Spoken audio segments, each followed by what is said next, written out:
আলহামদুলিল্লাহ মোহতারাম, আমাদের সমাজে কিছু আত্মীয় আছে যারা অভাবে থাকে, নীরবে কাঁদে, কিন্তু কাউকে মুখ খুলে বলতে পারে না। এই সমস্ত আত্মীয় স্বজনকে সাহায্য করার ব্যাপারে ইসলামে শরিয়ার ভাষ্য কি? খুব ইম্পর্টেন্ট একটি বিষয়।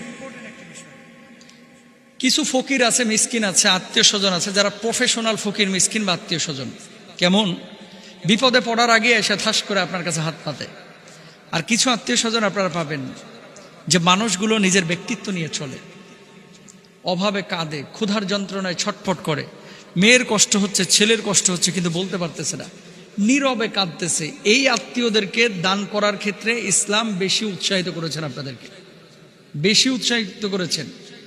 আমরা যেটা ভুল করে থাকি সাধারণত, আমরা প্রফেশনাল ফকিরদেরকে যারা একটু মায়া কান্না দেখাইতে পারে, ধরেন কাউরান বাজারে গিয়ে, গুলশানে গিয়ে, ধানমন্ডিতে গিয়ে, গাড়ির গ্লাসের পাশে দাঁড়ায় দাঁড়ায়